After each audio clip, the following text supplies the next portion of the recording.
Hi, my name is Brynhilde Underwood, or Bryn the Valk for short.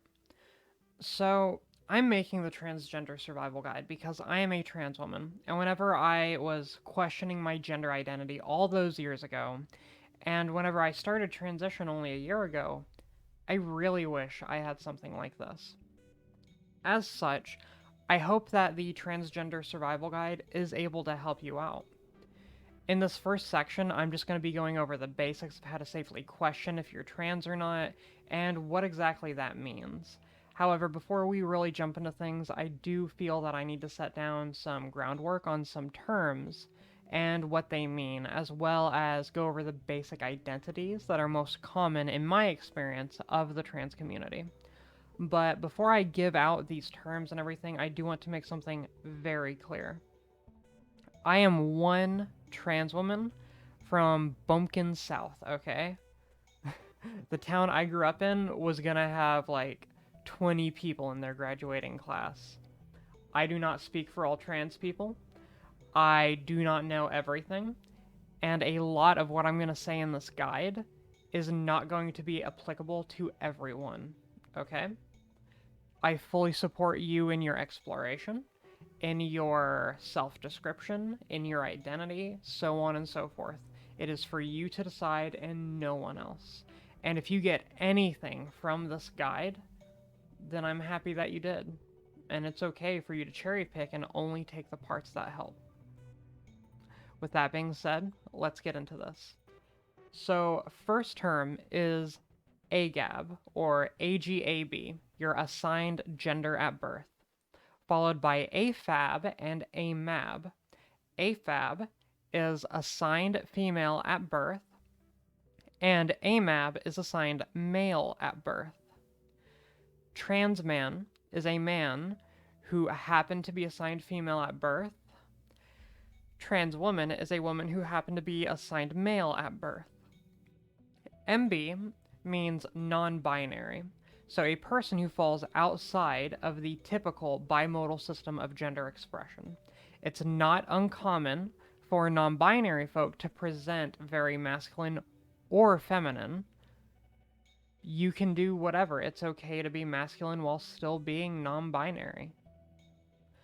Gender fluid is an individual whose gender identity fluidly changes through various different types of gender and intensities of expression.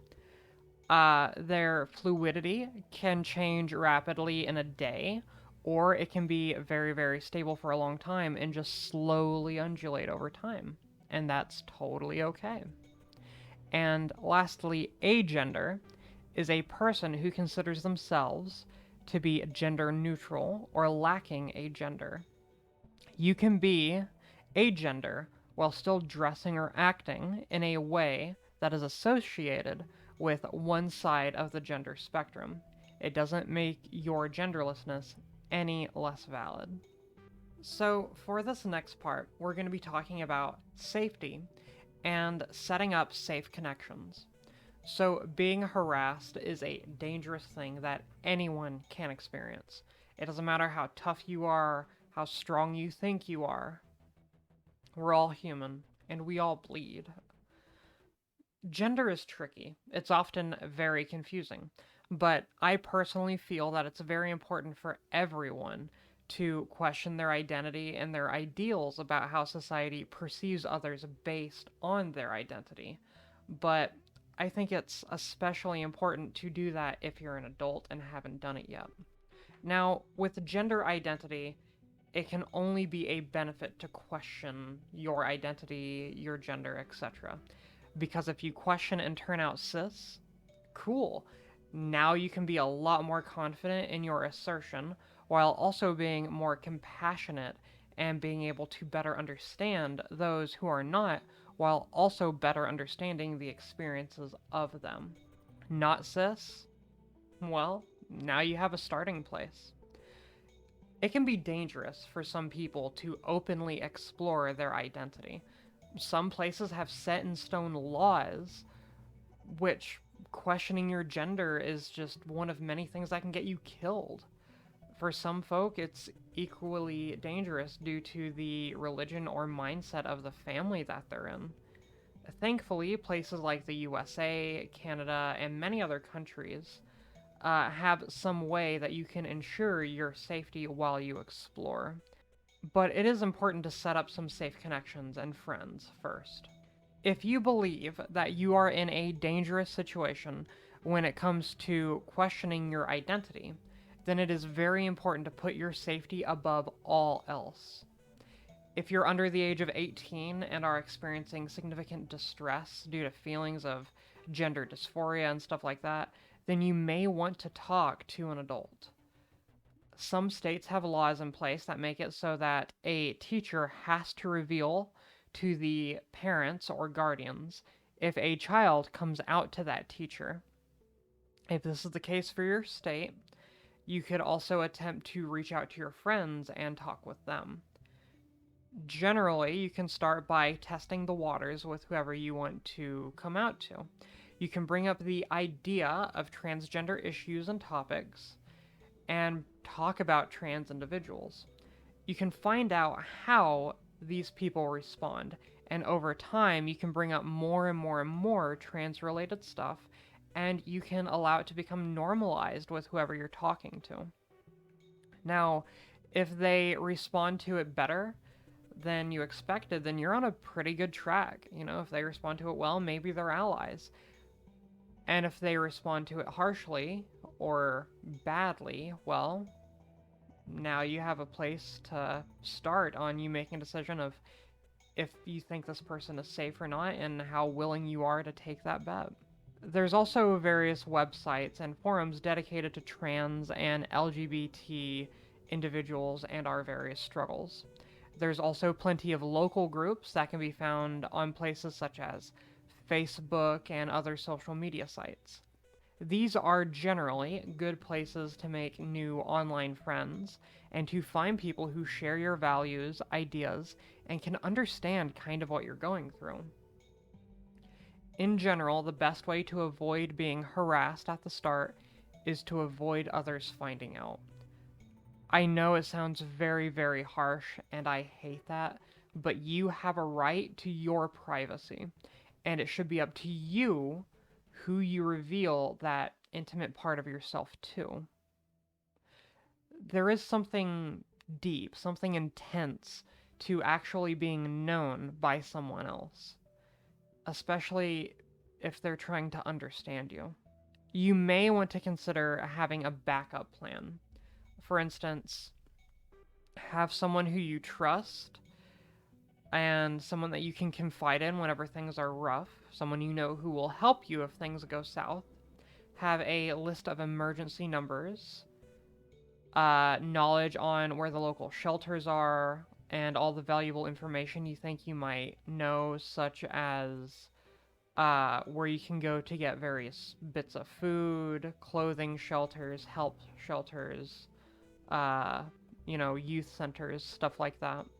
And you can actually create a burner email for yourself, and you can mail all of this information to you.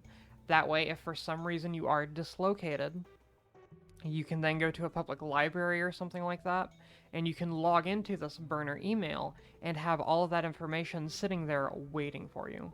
It can be a very valuable tool. Now, again, before we get into the rest of the guide, I cannot stress the importance of putting your safety first. I love you, I want you in my community, and I want you to be safe. Please, please, please, please take your safety seriously. You are worth that effort, and you are deserving of safety. Okay?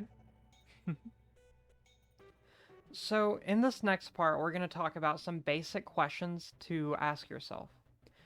So, in general, according to the cis people that I've spoken to who are 100% certain in their cisgenderness, they've never questioned their gender identity. It was something that was just innate to themselves. It just always was. Now, I, on the other hand, began to really question my gender around the age of 25, but throughout my entire life, there were always flags.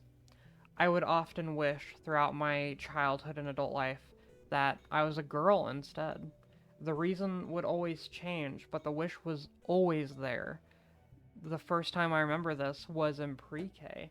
I sincerely talked to some of the other boys that were in pre-K with me and said to them how much I wish I was a girl, how lucky the girls are, so on and so forth, and I got bullied relentlessly for it.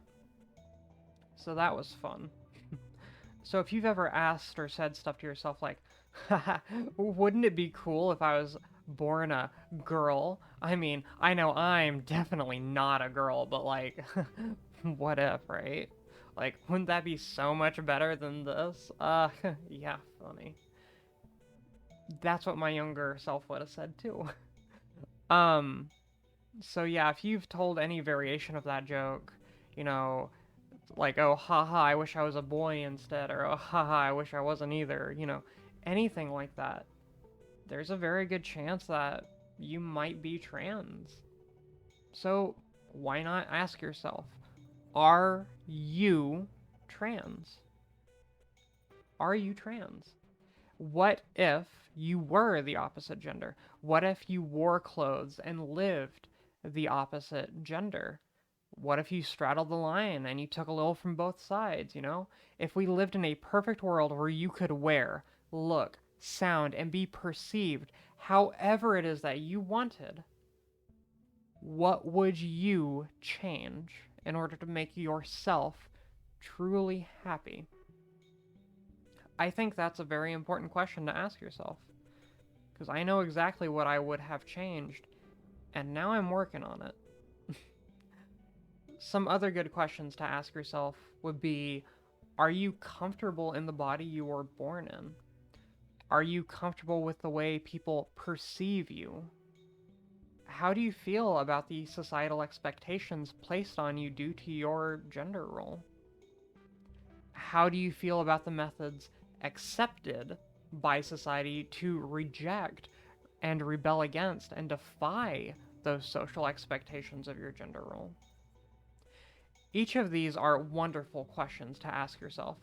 Most trans people aren't very happy with the body they have due to the incongruence between it and how they feel it should be, look, and feel. In addition, you may not be happy with the way you are perceived and treated by the rest of society. Both men and women have many harmful toxic traits placed onto them without our consent, but there is a strong sense of loss when you see others of the group you feel you belong to being treated one way, and then you yourself are treated a separate way, thus further pushing you into the grouping you don't want to be in. This is a part of the social expectations placed upon us. However, there are usually accepted methods to reject or rebel against those expectations. That is to say, there are methods that still push you into said social role, but it gives you the opportunity or illusion to break out enough to not go mad. Examples of this would be stuff like tomboys and femboys. They both still fall within the social roles of their assigned gender at birth, but this allows them to acceptably branch outside of that role and take on aspects of the other, but in very coded manners. For instance, a tomboy is expected to do non-feminine things, but in a feminine way, and is still expected to fulfill the burden of expectations placed on her by the system. When questioning your gender and gender identity, I feel that it's important to consider these aspects, especially as many transphobic individuals will try and use them as weapons against you. Considering these aspects will greatly help you to flesh out your identity, and it will help you better assert yourself and your identity into the world around you. And a good example of this is a trans man. A trans man is not a tomboy. A trans man may discover that he prefers manly things by being a tomboy. That may be part of his, realization, but there is still a fundamental disconnect. I've spoken to some trans men who say that the only real difference for them personally between being a tomboy versus being a man was the pronouns used and the expectations and perceptions placed upon them by said pronouns and gender roles. One filled them with dread, whereas the other one filled them with joy and pride. It's important to discover and also decide what your identity is. And it is okay to decide to build something you will like and to work towards that goal. It's okay to simply let yourself exist and to see what naturally shows itself to be true about you. It's also okay to flesh out your identity in your own unique way. Gender is complex, it's nuanced, and it is incredibly, deeply personal and very, very fucking weird. It is not and should never be black and white. It shouldn't be put into simple boxes. It is okay to be a trans dude and to be a femboy. It's okay to be a tomboy trans chick. You can be MB with or without heavily leaning into one side of the spectrum or the other, and it's okay to leave the spectrum altogether. You can create something all your own. You deserve the freedom of self expression without hatred, and your existence is proof enough that your identity is valid. Period. So, next up, we're going to be talking about dysphoria and euphoria. So, dysphoria is a state of unease or generalized dissatisfaction with life. It's fairly common amongst trans people to have dysphoria. It tends to be a feeling of dread and depression that is associated with living as your assigned gender at birth instead of your authentic gender. It can manifest in a variety of different ways, such as eating disorders, self harm, executive dysfunction, suicidal ideation, and so on. It is not experienced by all trans people, and it is definitely not required to be trans. Dysphoria isn't a fun thing. It tends to be one of those main issues with being trans, though. Most of trans care focuses on alleviating dysphoria. It's possible to start transition with no dysphoria and then gain dysphoria as you begin to better flesh out your identity. I am an example of this.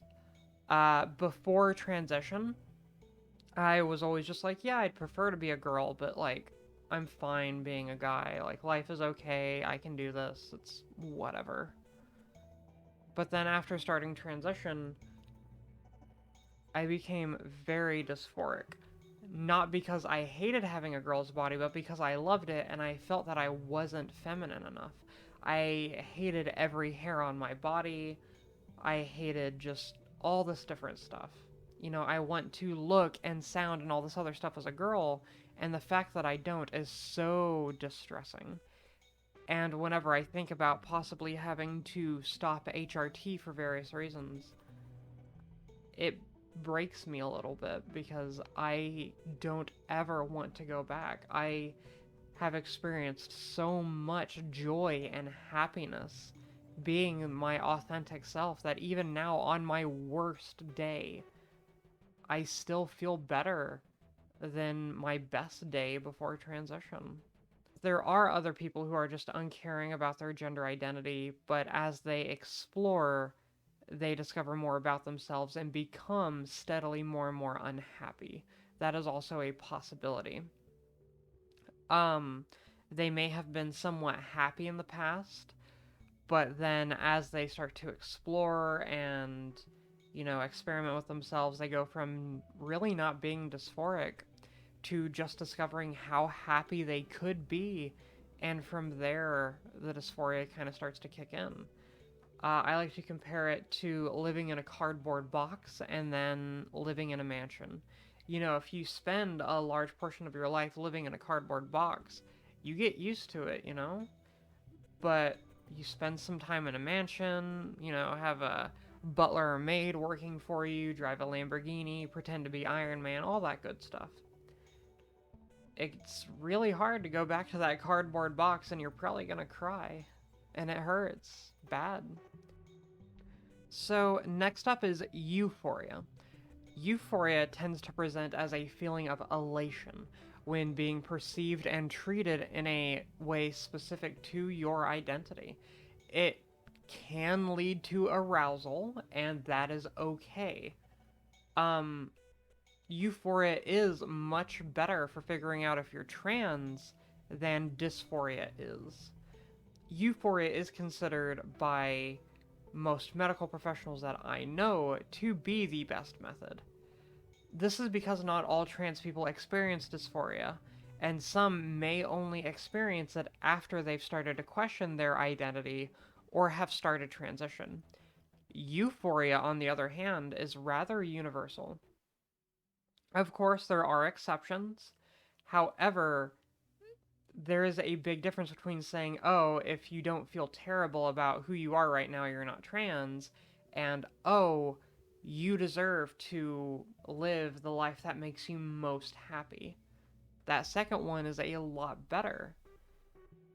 Euphoria is an incredible experience. I remember the first time I saw myself in the mirror and actually saw a woman. Well, it wasn't in a mirror, it was actually in a window. I was just getting off work, it had been a long shift, and I'm walking out of the hospital and I'm walking to my car.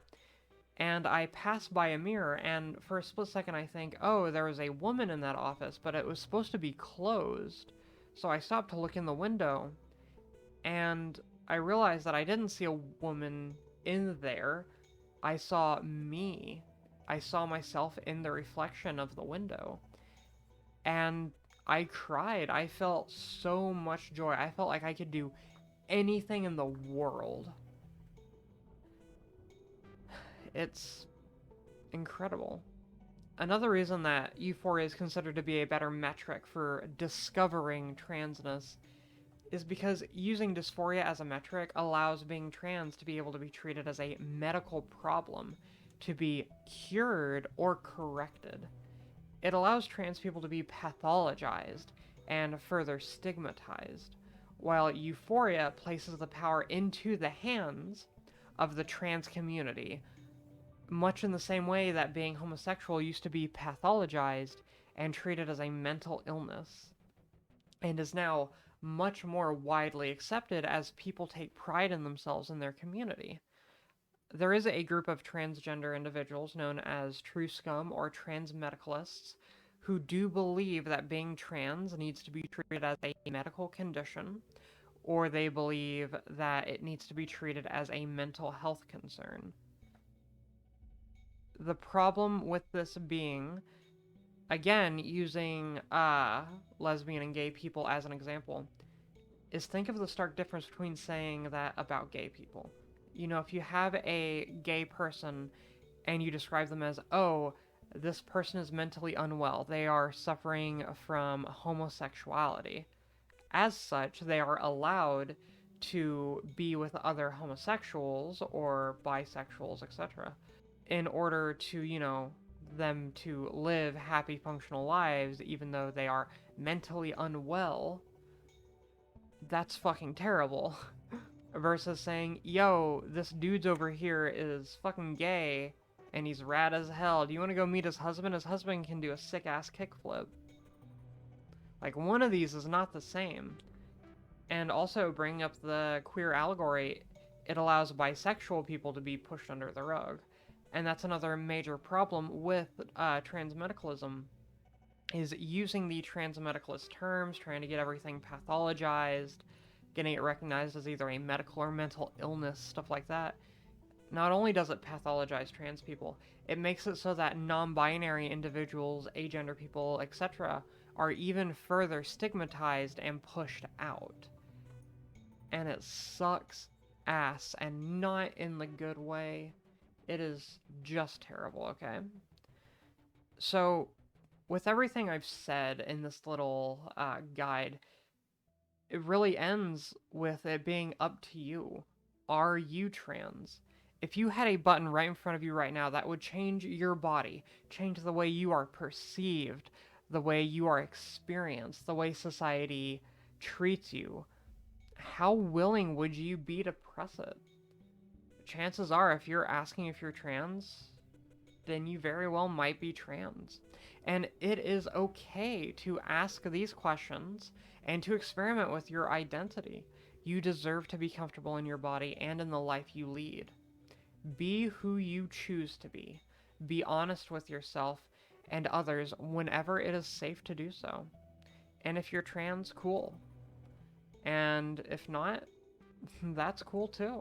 It's cool that you now get to better understand yourself and some of the people that you share this world with. So, yeah, thank you for being here with me today, and thank you for taking the self care and the time to consider yourself and to actually put time into loving yourself through being able to better understand yourself. You deserve that. I want to give a special thanks at the end of this video to my patrons, Elena and Star. They are incredibly, incredibly great people. They've been Patreon supporters on Patreon for a while now. If you would like to support me in what I do, you can donate to my Ko-Fi, which will be in the description, or to my Patreon.